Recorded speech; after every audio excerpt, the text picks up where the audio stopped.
Harry Maguire has been our top story so many times on Good Morning Transfers, and today he is our top story again. That's because there's been a development on his future. We've got a packed show for you and the transfer team.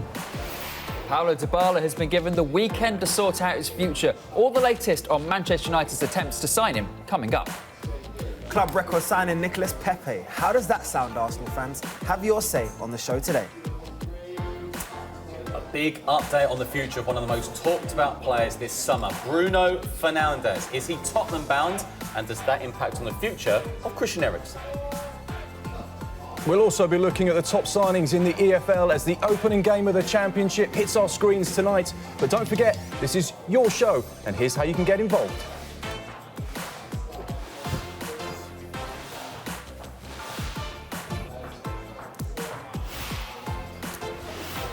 Remember, the Transfer Talk podcast is available to download right now, iTunes, Spreaker and Sky Sports website, and we're recording one straight after we come off air from Transfer Talk later on as well. But I told you we're going to start with Harry Maguire. Mark McAdam, bring us right up to date. I think there's two things you can guarantee over the course of this summer transfer window. One is that Aston Villa will sign a player every single day.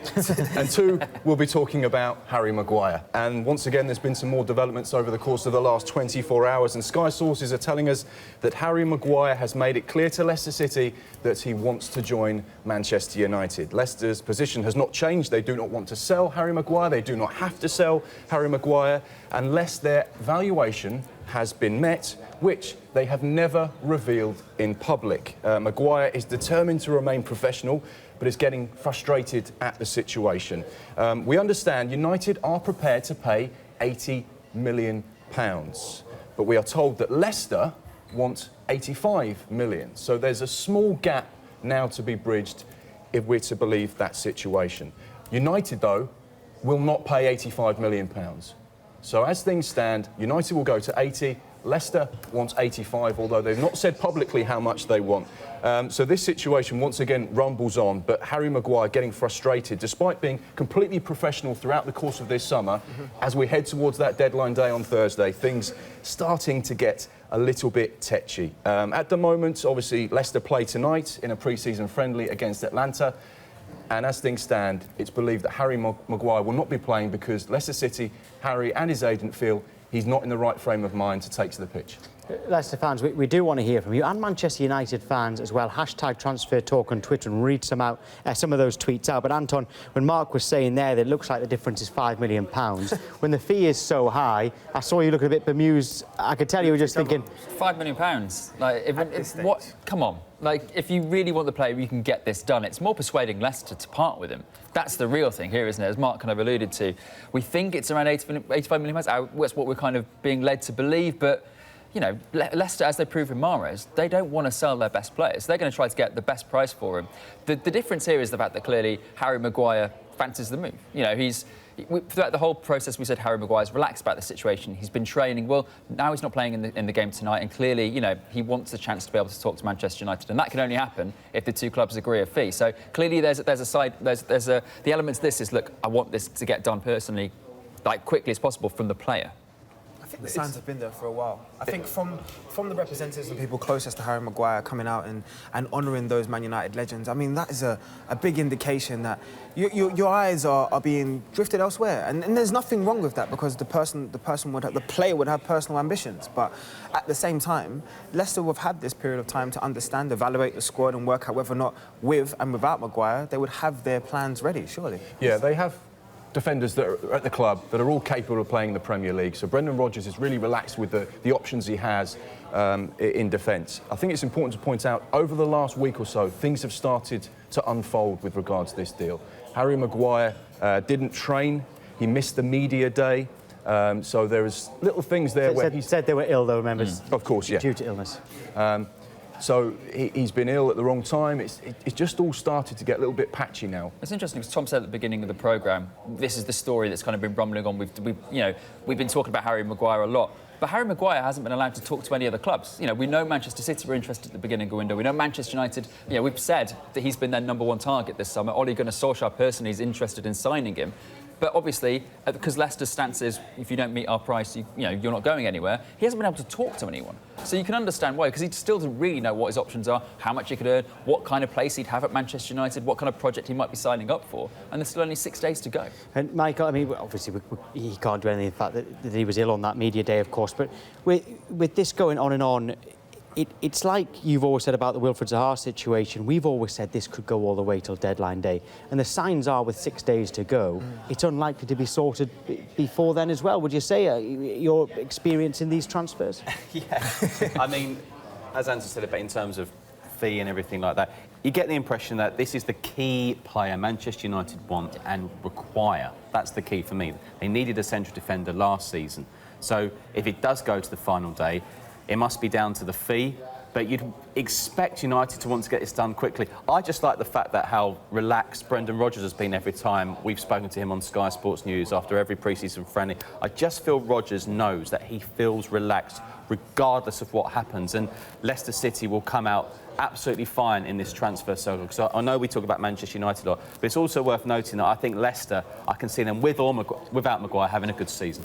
Yeah, I tell you what, just reading a few tweets that have come in as well.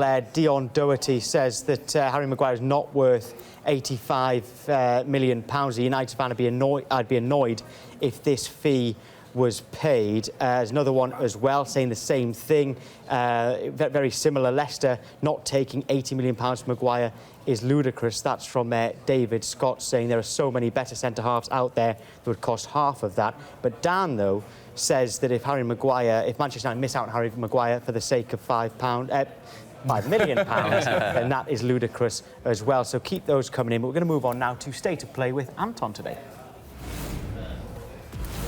Yeah, let's have a run through of everything else that was going on around the league. And Manchester City have reopened negotiations with Juventus over a move for right-back João Cancelo, according to Sky in Italy. Juve value Cancelo at around £50 million, but City could add Danilo to the deal to attempt to lower the price. Now, Crystal Palace are in talks to sign Real Betis midfielder Victor Camarasa, who was at Cardiff last season on loan.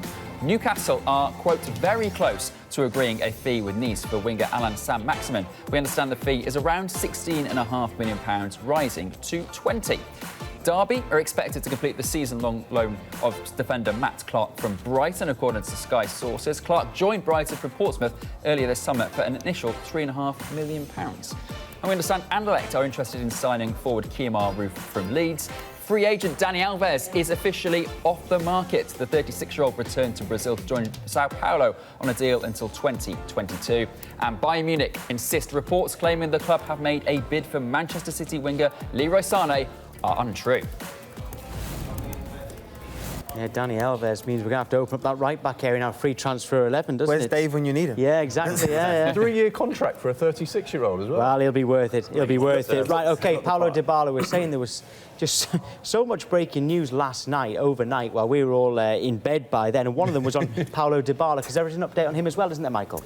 Yes, Juventus have told Dybala that he's not required to return to training until Monday, the 5th of August, this Monday coming up. Sky in Italy understand that this is to allow the player and the club time to sort out his future. Now, this is really stemmed from the beginning of the summer, or the middle of the summer, from Inter Milan not having the money to pay for Romelu Lukaku. Now, Lukaku would welcome a move to Juventus as well, but he's in limbo, really. He's waiting for Dybala. You know, if we remember, Lukaku went to Australia and Singapore, but didn't play any part, was training on his own. It's a bit like going on holiday and not leaving your room. I mean, it's a bit of an interesting situation for him. This sounds like, we talk about he mentioned Maguire deadline day, he mentioned Zaha deadline day. This sounds like a real deadline day one to me. Well, again, Manchester United fans, again, it's for you, get in touch. Do you want Paulo Dybala, straight swap for Romelu Lukaku? Would you prefer Lukaku to stay? What do you want? Get in touch. You know the hashtag transfer talk. Loads of them coming in already. Hashtag transfer talk. It is. OK, JD, Dybala, there's no doubt he's an exciting player. And when you talk about him to any club in the Premier League, it sounds like they would love to have him. Is that the case? Yeah, because of his versatility. I think he's had a bad season last year, only scoring 5 goals. But I say this all the time: any forward in the world, apart from a select few, would struggle if Ronaldo was to join your team. Naturally, you being the centre forward and the main focal point the season before, scoring 22 goals, it's natural there's going to be a drop-off in terms of your goals and your productivity. But it doesn't take away from his productivity, his quality, his productivity, and his actual versatility. What he will actually do if he does join Man United, he'll give Solskjaer options. He can play the false 9 position, he can play out wide, he can even play up top with Rashford. But it's clear that they've made Marcus Rashford the main striker, but now they have options around him. And that is the important thing, and that's the attractive quality behind the deal. The thing about Dybala at the moment as well, he's really hungry to prove he's a good quality player because he didn't have his strongest season last year. So he's going to want to prove on the biggest stage, I'm still a player, I'm still a big name in football, and look at me. And that's why this move to Manchester United could be the perfect opportunity, because there's no bigger statement than doing well at Manchester United in the Premier League. Could be, but the key phrase you use there is on the biggest stage. United aren't in the Champions League, and Paulo Dybala is going to have to be persuaded that the Manchester United project is worth signing up for. He's a player that's won so much in Italy. He's a serial winner. And at the moment, you know, Manchester United are in a state of flux. They're obviously reshaping the squad. They're focusing on youth. They're going in a different direction.